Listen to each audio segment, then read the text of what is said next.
By the time many of you will have woken up on Saturday morning, the cat will be out of the bag, and the drums of war will be a-rumbling. The table has been set for the Shadows of Change DLC, and the headlining legendary lords for both Cathay and Tzeentch appear to have been revealed. David Geimer, a Black Library novelist for the Gotrek and Felix series, amongst many others, has partnered with Games Workshop and Creative Assembly to write some new lore for the Kingdom of the Dragon.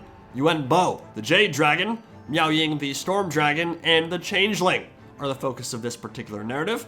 20-page short story set in the northern city of Nanli that gives us much greater insight into the disharmony that threatens to consume Cathay from within. It isn't all sunshine and roses in the Far East. Heads are rolling, peasants are fed into the meat grinder, and Onyx Crowmen are stealthing through the night, slitting the throats of sorcerers as they sleep. There is a lot of interesting stuff to discuss here, but let's start with the obvious: the reveal of Yuan Bo, the Emperor's Executioner, Master of the Meteor Wind, Lord of the Central Provinces of Grand Cathay, and Administrator of the Realm. He is the Celestial Dragon's regent of choice, the son he calls upon to clean up the trash when things go amiss. Essentially, he watches the Watchers, offering his help when required, enacting the edicts of their father, and ensuring they are enforced through a massive spy network of Onyx Crowmen, creatures of magic and murder, molded by the winds of Ulgu. And though he is certainly the most effective bureaucrat and advisor amongst the Dragon Primarchs, if this story shows us anything, is that he's not afraid to get his hands dirty and tear the roots out from under Cabals himself. He is a lot more than just a pencil-pushing nerd. He can cause some serious carnage too, and when he pulps an entire cult in dragon form and literally brings the house down on top of them, we get to see that firsthand. Before we go any further, I just want to share my initial impressions and thoughts on the design and the pick itself, because I'm quite surprised they went this route for the first Cathayan DLC. I was not expecting a third dragon sibling this early. Look, I knew we'd get more of them at some point. Li Dao the Fire Dragon, Yin Yin the Sea Dragon, and of course Yuan Bo were all very much on the table, and Cathay will get a bunch of characters because they're the new, fresh Order race. No one should be worried about them not getting enough characters. I'm just surprised Monkey King wasn't their first choice, not only break away from the blueprint of the other two siblings, Zhao Ming and Miao Ying, but also because they had already set up a theme and rivalry with Tzeentch. The Changeling was spreading lies about Wukong's chaotic habits and facets. Remember the rumors about him being a horny Slaneshi baboon, a pestilent ape, a raging cornate gorilla, or a Tzeentchy little spider monkey depending where you are in Cathay? They're both inherently tricksters at heart, so the Monkey King and the Changeling made the most sense to me because they're two sides of the same coin. They are bitter rivals. What Yuan Bo offers, though, is a truer Cathayan experience. Because while the Monkey King is very much a part of Cathay, he does not represent the average Cathayan peasant, or run the Cathayan economy, or enact edicts sent forth from Wei Jin. The Jade Dragon does. He can give us a deeper, more complex campaign experience when it comes to infrastructure, economics, and spy mastering, and a little bit more depth on the campaign side is certainly something that would benefit Warhammer 3. So, although I think I would have still preferred to have the Monkey King here to break up the dragon siblings a little bit and based on thematics, Yuan Bo has a lot to offer. There's no denying that, and quite frankly, he just looks awesome. Both in his human form and in dragon form, the dude looks anything but boring. Emerald, super stylish, and an awesome looking sword. Dragon's Fang, his executioner sword, will be quite capable of cleaving heads from shoulders. From this short story, sounds like he'll be a mixed lore caster of heavens and yin, because he literally missile mirrors a thrown teacup, and he's called the Master of the Meteor Wind, which immediately calls to mind Comet of Cassandora. But of course, in dragon form, and wielding an executioner's blade, he will be every bit as capable in melee as he is wielding the winds of magic. Now you might be asking why I think the Changeling is the second lord coming in Shadows of Change, and it appears that at least that part of the prediction was correct. It's all but confirmed at this point. He is the main antagonist of this entire narrative, and he is set up across from Yuan Bo. And fair warning, there are going to be some spoilers here, so if you want to pause the vid and read the 15 pages, feel free. But essentially, the Jade Dragon comes from Nanli under threat of Tzeentchy cults and the City Watch behaving somewhat erratically and super lax, knowing that an invasion army is nearby, marching through the mountain pass, and when a Tzeentch army is marching on your walls, if you are lax, something is very wrong. It's not what you want to see in the northern provinces. They're constantly under threat, must be eternally vigilant. So Miao Ying invites Yuan Bo over for tea once he arrives. There's some cattiness, a bit of cold and aloofness, and Miao is behaving exactly as one would expect. except that something's a little bit off in the way she delays his departure to the battlefield.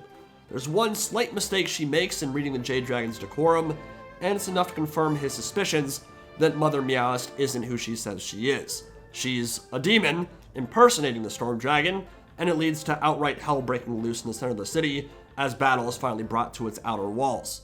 Within the span of about 5 minutes, we see the Changeling reveal itself, take about 24 separate forms, inanimate and organic, causing all kinds of mischief and mayhem and cackling like Skeletor.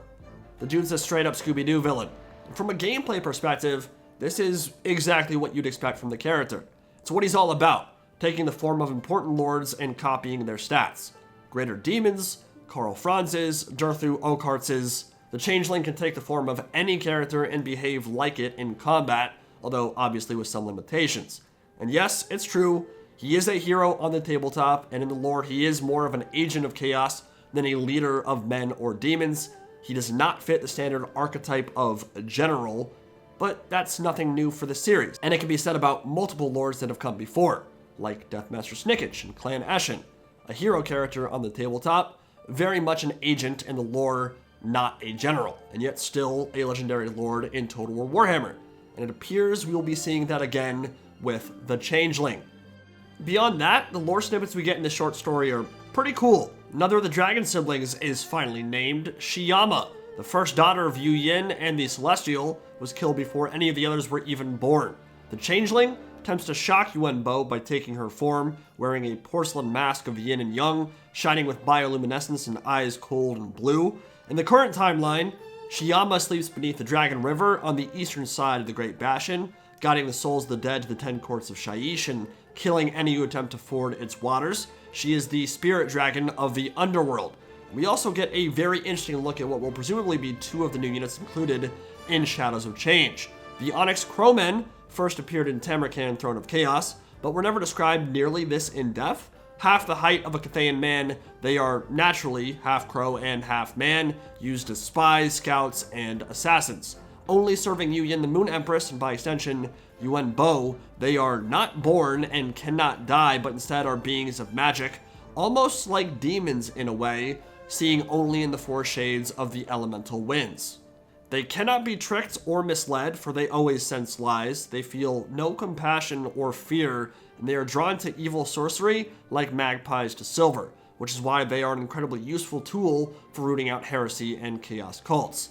Their description in the battle is very much like that of Furies or Harpies, but possibly at a higher tier. They are relatively small anti-skirmisher harassers used to munch up a back line or swarm a high-value target, but they don't sound hyper-elite or small in number from their description. And then there's the Zhangu War Drum, which is drawn into battle by oxen. Not a whole lot to go on in this particular excerpt, but probably functions like a war shrine or relic of some kind, inspiring the troops to greater acts of bravery and harmonizing your formations, but having very poor melee stats.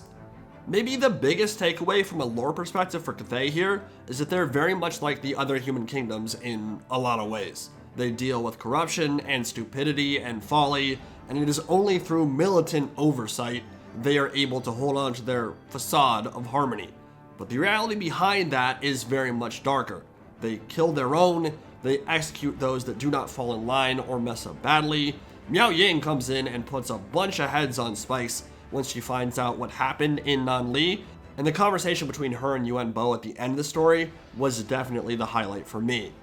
It's interesting because it shows that Miao Ying isn't infallible despite her wisdom and power. She kind of messes up a bit here. As mighty and intelligent as she is, she still makes mistakes. Sometimes installs the wrong regents to watch over her cities, and sometimes those cities almost fall to chaos cultists. So the Emperor's executioner has to show up with his spy network and be like, homie, what are you doing here? This is supposed to be your town. I just saved your butt, had my crowmen execute a bunch of sorcerers, and find out a big-time demon was impersonating you. It's kind of a big deal. So there's some back and forth between the 2 siblings. Miao Ying cleans house in the city and replaces all the idiots that failed her, after summarily executing them, of course. And then the Jade Dragon does the same thing to the captured Chaos Warriors left over from the battle, chopping off heads and generally being a badass. The story concludes with him telling Miao Ying, you best go to Wei Jin, the capital city, and show a small token of contrition to your father. Sure, mistakes happen, but this could have been real bad, and we know you're his favorite, so he's not going to punish you too severely, but you need to talk to him face to face and tell him what happened here. So definitely an interesting look at Cathay that challenges at least some of those initial notions people had about them being a kingdom of perfect Mary Sues in a perfect Barbie world. But I'd recommend you go read it for yourself and come on back here and give me your thoughts on Shadows of Change and how things appear to be shaping up for Cathay and Tzeentch. Hope you all enjoyed the video. There will be a lot more Shadows of Change coverage coming very soon, and I will see you in the next one. Indie Pride, signing out for now. Have a good one, guys.